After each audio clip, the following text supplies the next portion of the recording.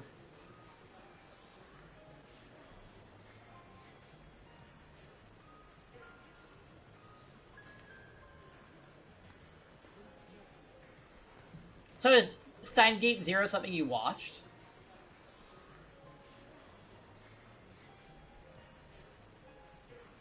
Because I couldn't imagine playing another thingy. It's also a VN. You know what? I'm just going to remove Steins Gate from the lists. It's on the list, like the sequels. I'm just going to remove it. I quickly turn around. In the corner of my eye, I saw her. A girl who shouldn't be here.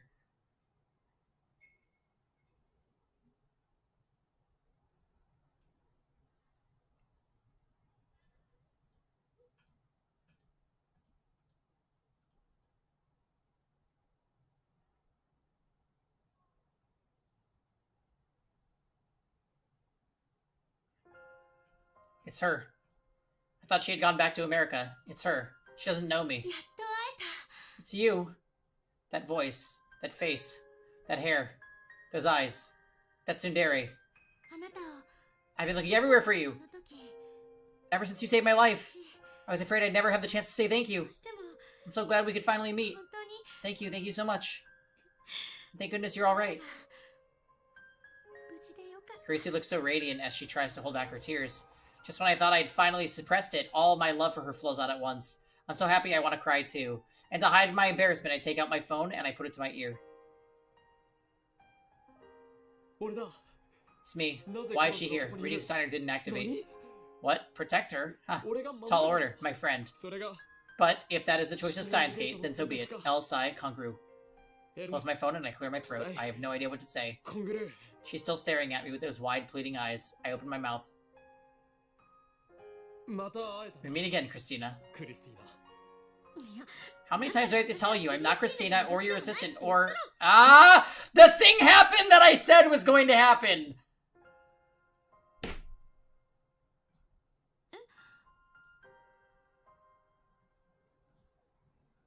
Now I really have no idea what to say. Those were the names I used to tease Kurisu. She always got mad whenever I used them. They were our bond, our private joke, but I have yet to use them on the day when we met at Radicon. That is us, yes. So, how could this world line Kurisu know? Because all the others knew too. That's the answer. That there's no explanation. That's just what happened, and that's the story. And we must accept this.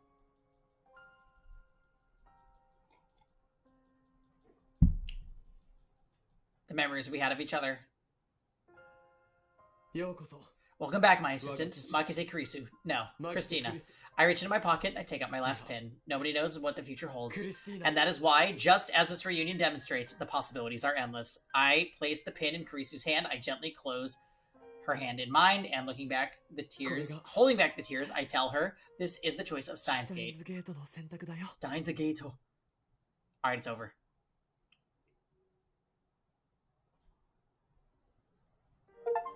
The gate has been closed! Okay. So sorry, you guys. I went 35 minutes over. I did not intend for this. Thank fucking God it's over.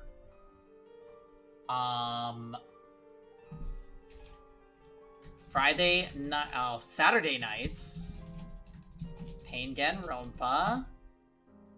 18 plus. Great! Guys, we did it. Should we give Steins Gate a 2.5? Just so everybody's not mad? Or do we give it a 3? 2.5 or 3? Place your votes now. Yummy Ellie! Yes! Yes! Not me ruining my perception of my favorite anime of all time by watching me play this. I know, Sionis, I'm so sorry. 2.5, I enjoyed ZTD more. Armin says 1. Okay, I'll give it a 2.5. Fuck it.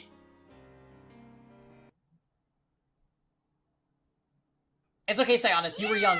You were young. You didn't know. You didn't know. Yay! It's over. It's over. New visual novel tomorrow. It's over. Well, actually, stay posted. I'll post in Discord what happens with my adventure tomorrow.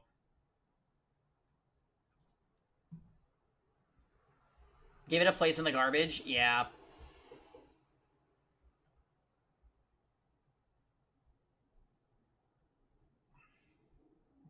What's your next VN?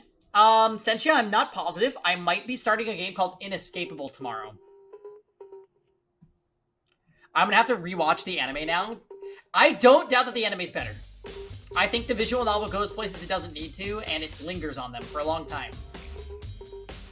Imagine throwing the the imaginary game. Hi, Spectro. Alright, guys. I will say that I heard some shaky things about Inescapable, but I'm not really sure. The final score is 2.5. Definitely the worst VN we've ever played. Alright. Alright, pals. Gather up in Among Us.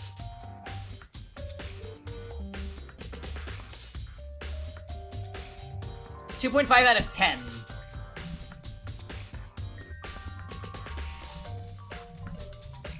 Don't say I didn't warn you.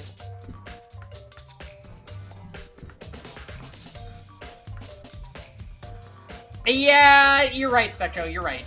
But hey, I'm random with it, right? Sometimes I like things you think I'm gonna hate, and other times I actually just hate them.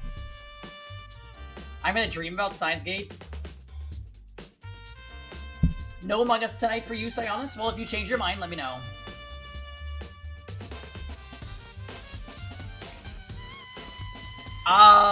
Was it really that bad? Yes. I'm gonna go to the bathroom, and then I will get Among Us up and running. So just collect in the channel, and I'll get everything set up right when I get back. Beat your game, Hangy? Oh, I think he left just that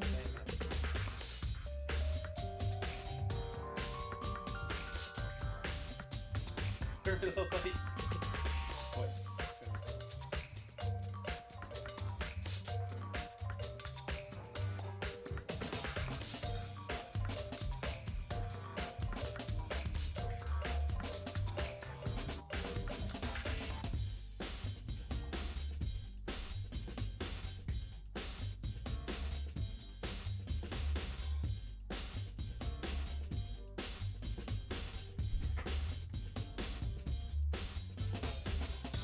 I just need to not stay up late, basically. If I play Among Us, I definitely will. Oh no, Sionis.